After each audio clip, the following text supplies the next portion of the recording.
to freedom is always high. No one can foresee precisely what course it will take. One path we shall never choose, and that is the path of surrender.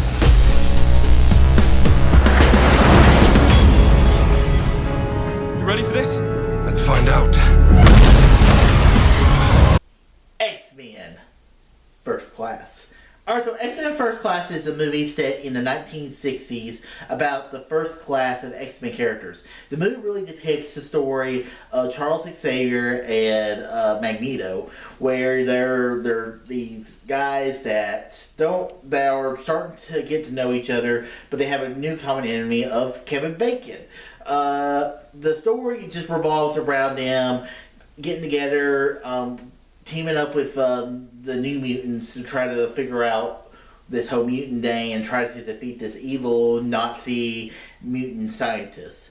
So the movie is set around the Cuban Missile Crisis, which I absolutely love because I'm a history buff, and to use such a big historical event and make it like, oh, actually this is what was going on. I'm like, okay, that's pretty interesting.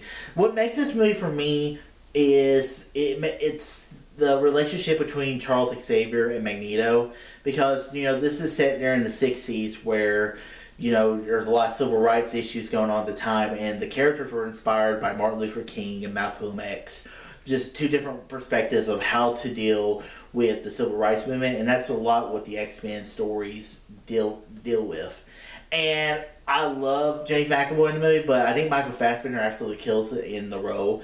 And when the movie came out, they're like, oh, we're going to have younger actors play these characters. I'm like, okay, who are you going to get to replace Sir Patrick Stewart and Sir Ian McKellen? Because those two are just absolutely iconic. And I don't know if they're not better, but it's just great that they have nailed the casting twice on those characters. X-Men First Class, and also you had Jennifer Lawrence, and this is a younger Jennifer Lawrence, and I believe when I saw this movie, this was my first Jennifer Lawrence movie I had ever seen, and though she's done bigger, brighter things, and even X-Men, she's not the best in X-Men, I'll be honest with you, just like January Jones, who I remember her mostly from Mad Men, and she's a little wooden in the movie, but Jennifer Lawrence, I thought she was pretty good. I think the next X-Men movie she's a little better in.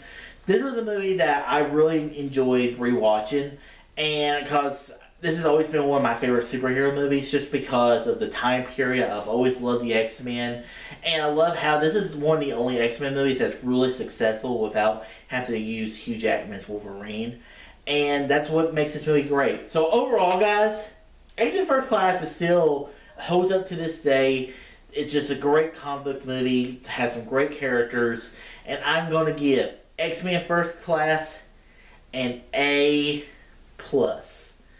So guys, what are your thoughts of X-Men First Class? Wherever they are, comment below. Let me know. And guys, are you also excited about seeing X-Men introduced in the MCU? We had that post-credit scene last year in the Marvels with Kelsey Grammer's as Beast. I'm interested to see what they do with that, because I'm not really interested in anything really lately with MCU, but that was the only time in the movie I actually went, woo! So, where your thoughts are, comment below, let me know. And guys, if you like this video, click that thumbs up button, subscribe, see more, and tell your friends about Easy Nation. All too easy.